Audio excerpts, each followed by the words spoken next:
So thank you again for giving me the chance to do a short presentation here. My name is Katherine. I'm the head of the Academic Advising Office in Hong Kong U. The Academic Advising Office is a relatively new office in Hong Kong U. We were set up in 2011 where we are preparing for the admission of the double cohort student, because I think for those who are not from Hong Kong, you probably are aware that we have changed our high school system from 7 years to 6 years. So in 2012, we admitted two cohort together. So from 7 students from high school and as well as the Form 6 student from high school. And all universities in Hong Kong have a major revamp of our undergraduate curriculum. So my office was set up during that year because we think that all undergraduate students need more help for 2 reasons. One is that we have one batch of students who are 1 year younger. Actually, all students nowadays are quite young when they come, especially in terms of mindset. You might have seen a lot of parents on campus lately, because nowadays students come with parents. I mean, they are college students, but the whole family came.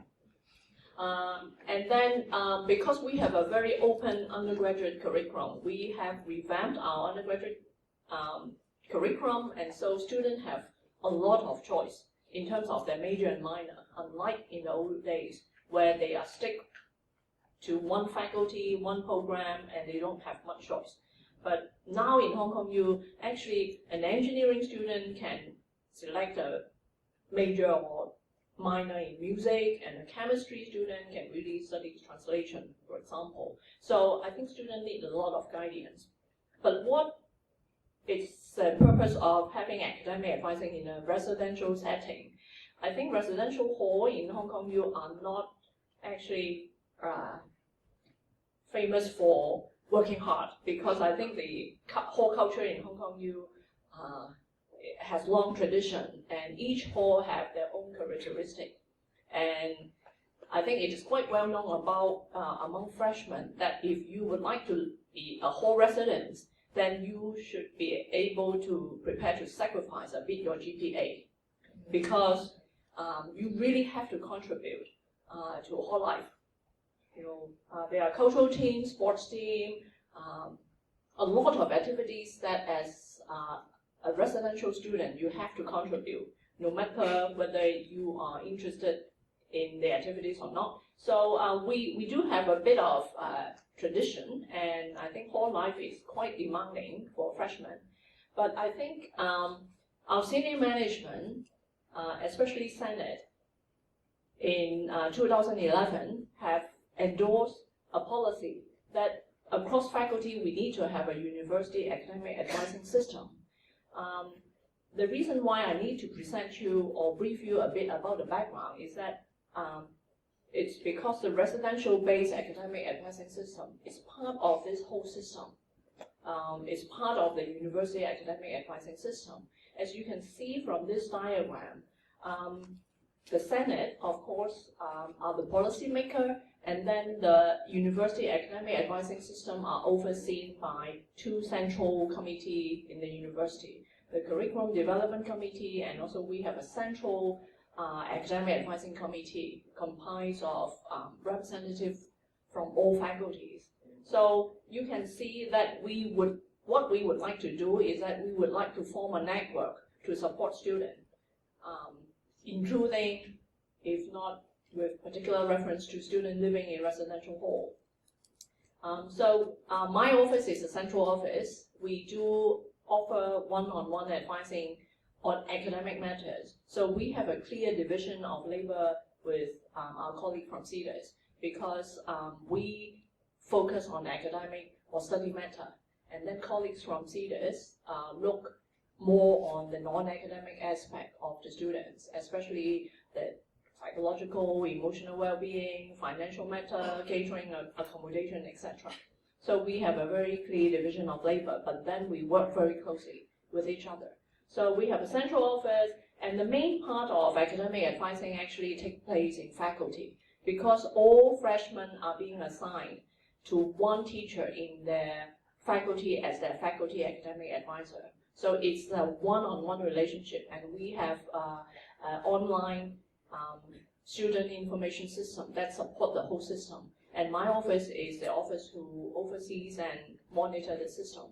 So everything can be done online, but of course the one-on-one advising is done person to person.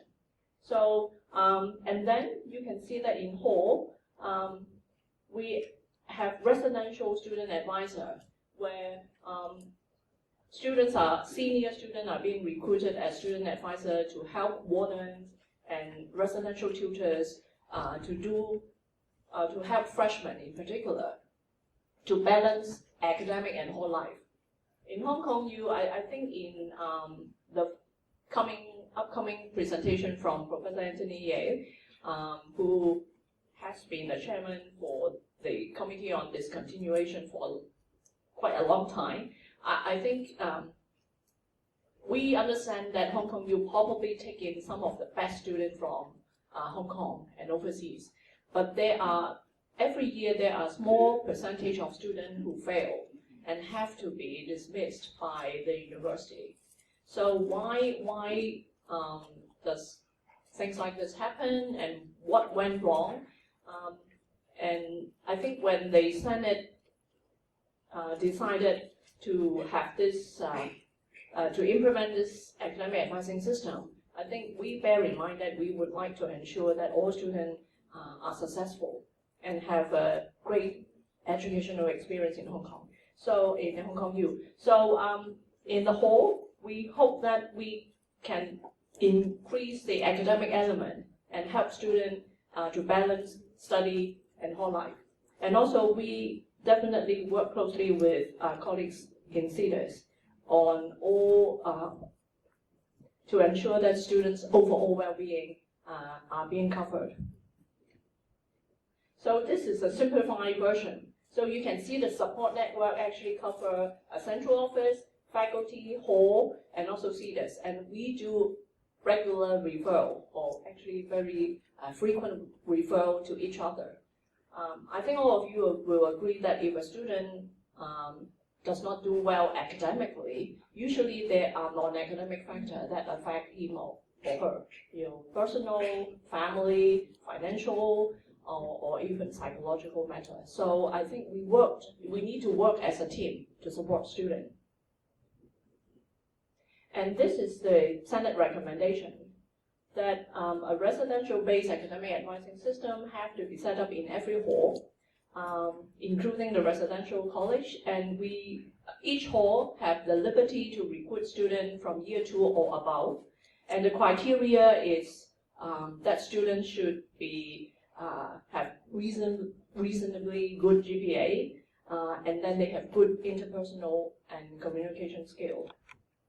And my office and CEDARS colleagues would do a training at the beginning of the semester to train the residential student advisor, and then colleagues from CEDARS and the Dean of Student Affairs will coordinate the implementation of the whole system.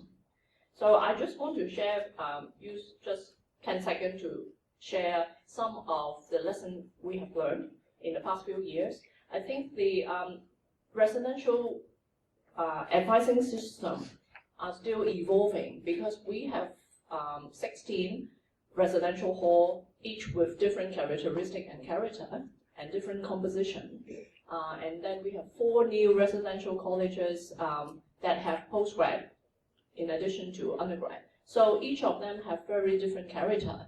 And so I think one lesson learned is that we need to have some flexibility in each hall, because we have to give hall some flexibility in terms of the selection of their residential student helpers, or how they would like the student advisor to help the student. What sort of activities, how often, or how to identify students who are academically at risk. Each hall have their own mechanism. And so far, we feel that some halls have more resources, like St. John's, they might have a little more money to hire more residential tutors, and some halls would use other means. So we are still exploring what are the best way to go forward. The second thing is that GPA as a criteria for recruitment sometimes may not be the best criteria, because although we hope that as academic student advisor, of course, a student should be able to perform well academically, but I think a strict GPA cutoff is actually quite meaningless, because the most important thing is that you need to find students with the passion and the heart to help their fellow students, and they have a very positive outlook to share, because whole life and academic life, you should strike a balance. And sometimes I think we all know that employers nowadays are looking for leadership. When they look for employers, they are looking for leadership, attitude, and interpersonal skills, not just a good GPA. And finally, we are still fighting for more resources to support this academic advising scheme. Not just in residential hall, but also I think the residential colleges are now or thinking of new ways to have a mentorship scheme, or they are suggesting that perhaps they would like to use postgrad in addition to senior undergraduate student as residential student advisor. So I think the scheme is still evolving, and we are hoping to be able to report more progress in future conference.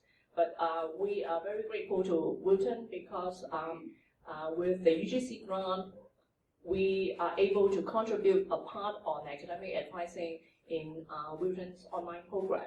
And I think online training courses would be the future, because we know that students are busy, residential tutors, wardens are all busy. If we can manage to have more material to put online for them to study, then I think that can supplement face-to-face training. Thank you for the time.